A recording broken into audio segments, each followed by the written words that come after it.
২৯ জানুয়ারি ২০২৫ ভারতের উত্তরপ্রদেশের প্রয়াগরাজে মৌনী অমাবস্যা উপলক্ষে আয়োজন করা হয় সনাতন ধর্মাবলম্বীদের ধর্মীয় অনুষ্ঠান মহাকুম্ভ মেলা। ১৪৪ বছর পর বিরল এই অনুষ্ঠানে অংশ নিতে জড়ো হন কয়েক কোটি ভক্ত ও দর্শনার্থী। তবে এদিন মেলায় আগত পুণ্যার্থী জনতা স্নানের উদ্দেশ্যে গঙ্গা নদীর তীরে জড়ো হয়েছিলেন। তবে এক পর্যায়ে চরম বিশৃঙ্খলা তৈরি হয়, যার ফলে ঘটে ভয়াবহ পদদলনের ঘটনা। সরকারি তথ্য বলছে, মর্মান্তিক এই ঘটনায় প্রাণ হারান কমপক্ষে ৩০ জন। তবে ৩০ জন নয়, পদপিষ্টের ঘটনায় প্রাণহানি ছাড়িয়েছে ১,০০০-এর গণ্ডি, যা ধামাচাপা দেওয়ার চেষ্টা করছে বিজেপি সরকার।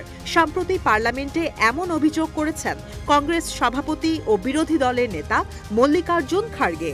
মৃতদের সম্মানে পার্লামেন্টে শ্রদ্ধাও নিবেদন করেন বর্ষিয়ান এই নেতা। বাজেট নিয়ে বিতর্কের সময় খাড়গের এমন দাবির মুখে হতচকিত হয়ে পড়েন বিজেপি নেতারা। এ সময় কংগ্রেস নেতার বিরোধিতা করেন ভাইস প্রেসিডেন্ট জগদীপ ধনখড়। বিবৃতিটি আপত্তিকর উল্লেখ করে প্রত্যাহারের অনুরোধ করেন তিনি। তবে নিজের দাবিতে অটল ছিলেন মল্লিকার্জুন খাড়গে। উল্টো বলেন, তিনি ভুল বিবৃতি দিয়ে থাকলে তাকে সংশোধন করার জন্য সরকার প্রকৃত তথ্য উপস্থাপন করুক। যদিও দাবিকে পাশ কাটিয়ে তর্কযুদ্ধে ব্যস্ত হয়ে পড়েন বিজেপি নেতারা। এদিকে মৃত্যুর সংখ্যা নিয়ে বিতর্কের মাঝেই বিস্ফোরক মন্তব্য করে বসলেন বিজেপি এমপি হেমা মালিনী। বলিউডের সাবেক এই অভিনেত্রীর দাবি, মহাকুম্ভ মেলায় পদপৃষ্ঠে মৃত্যুর ঘটনা বড় কোনো বিষয় নয়। কেন একে অতিরঞ্জিত করা হচ্ছে তার কারণও জানেন না তিনি।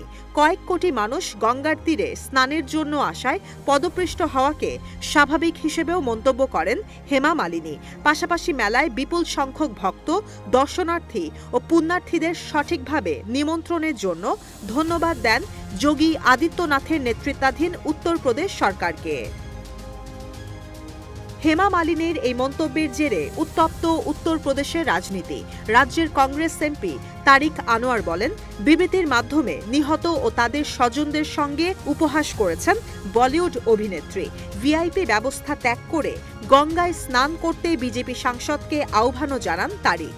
১ মাস ১৪ দিনের এই মেলার পর্দা নামবে ২৬ ফেব্রুয়ারি। ধারণা করা হচ্ছে মেলা ঘিরে প্রয়াগরাজে জড়ো হবেন ৪৫ কোটির বেশি মানুষ।